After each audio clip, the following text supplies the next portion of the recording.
ज्यांच्या जयंतीच्या निमित्तानं आपण या ठिकाणी जमला आहात असे आधुनिक भारताचे निर्माते विश्वरत्न परमपूज्य बोधिसत्व डॉक्टर बाबासाहेब आंबेडकर या सर्व महामानवाला श्रीवार वंदन। डॉक्टर बाबासाहेब आंबेडकर यांच्या 134व्या जयंतीच्या निमित्तानं त्यांना विनम्रपणे अभिवादन। आपल्या सर्वांना कोटी कोटी शुभेच्छा। मित्रांनो, डॉक्टर बाबासाहेब आंबेडकर सांगावं एवढे छोटं व्यक्तिमत्व नाहीये। डॉक्टर बाबासाहेब आंबेडकर सांगत असताना आमच्या पिढ्यानुपिढ्या जातील, परंतु बाबासाहेब आंबेडकरांचे विचार, बाबासाहेब आंबेडकर काय आहे हे आपण कधीच सांगू शकणार नाही। या गावाबद्दलची आमची आपुलकी, मला या गावामध्ये यायचंच होतं। पुतळा उद्घाटनाच्या कार्यक्रमाच्या निमित्तानं मला बोलवल्या गेलं, त्या देखील वेळेस यायचं होतं, परंतु मी मुंबईमध्ये असताना हे कार्यक्रम झाला, मी या ठिकाणी येऊ शकलो नाही।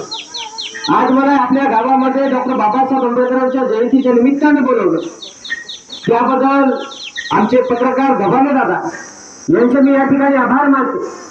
या जिल्ह्यामध्ये फिरत असताना अनेक गावामध्ये फिरतो, काही गावातल्या व्यथा आम्ही जाणून घेतल्या।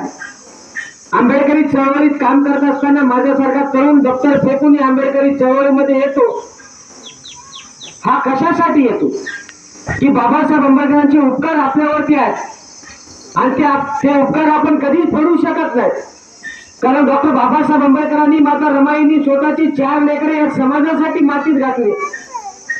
हे समाज टिकला पाहिजे, हे समाज वाचला पाहिजे, म्हणून माता रमाईने डॉक्टर बाबासाहेब आंबेडकरांनी 4 लेकरं गमावले। आता आमच्या ताईंनी सांगितलं की बाबासाहेबांनी 3 मूलमंत्र दिले, शिका, संघटित व्हा आणि संघर्ष करा। आपण शिकलो, परंतु आपण संघटित झालो नाही। अनेक गावामध्ये पाहतोय